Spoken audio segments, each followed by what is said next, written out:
Welcome to been kitchen. இன்னைக்கு நம்ம பார்க்க போகிற ரெசிபி வந்து கொள்ளு ரசம், அதாவது ஹார்ஸ் கிராம் ரசம். இது வந்து வெயிட் லாஸுக்கு ரொம்ப யூஸ்ஃபுல்லாக இருக்கும். பார்க்கலாம் வாங்க. ஆனால் ஒரு விஷயம், இது வந்து நீங்கள் வாரத்தில் 2-3 தடவை தான் எடுத்துக்கணும். ஓகேப்பா? சரி வாங்க, இப்போ எப்படி செய்யுதுன்னு பார்க்கலாமா? ஒரு பிடி ஹார்ஸ் கிராம் ஒரு குக்கரில் போட்டு தண்ணி ஊற்றி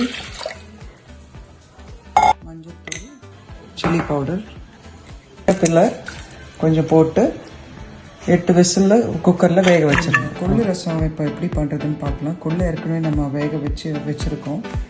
இதுக்கு தேவையான அளவு புளி எடுத்துக்கோங்க. நான் ஒரு லெமன் சைஸ் புளி நல்லா ஊற வச்சு பிழிஞ்சு எடுத்துருக்கேன். ஒரு பாத்திரத்தில் 2 ஸ்பூனு ஜீரகம் போட்டுக்கோங்க. கொஞ்சம் மஞ்சத்தூள் போடுங்க. பூண்டு ஒரு 7-8 பல் பூண்டு நல்லா தட்டி வச்சுருக்கேன். கொஞ்சம் கருவேப்பிலை,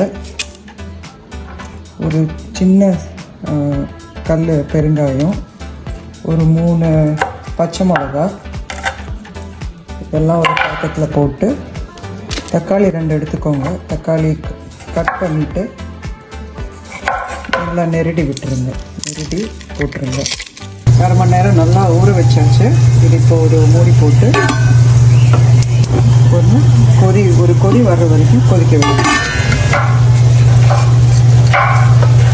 அப்புறம் மூடிட்டு திருப்பி ஒரு கொதி வரப்படி ரெசிபி எப்படி தாளிக்கிறதுன்னு பார்க்கலாம். நான் வந்து நெய் யூஸ் பண்ணுவேன். உங்களுக்கு நெய் பிடிக்காதுன்னா சாதாரண நல்லெண்ணெய், எந்த எண்ணெய், நெய், கடுகு போட்டுக்கோங்க. கடுகு நல்லா பொரிஞ்சு வரும்போது கொஞ்சம் உளுந்து, காஞ்ச மிளகா, ஹிங்கு, பெருங்காயம் போட்டு ஸ்டவ் ஆஃப் பண்ணிடுங்க. கொதி வந்துடுச்சு. இப்போது 2 ஸ்பூன்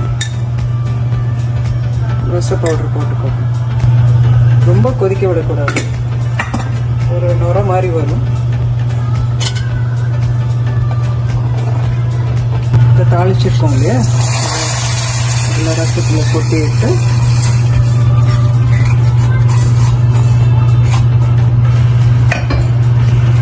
இந்த கொத்தமல்லி கொஞ்சம் போட்டு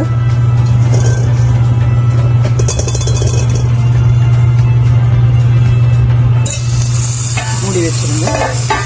கொள்ளு ரசம் ரெடி.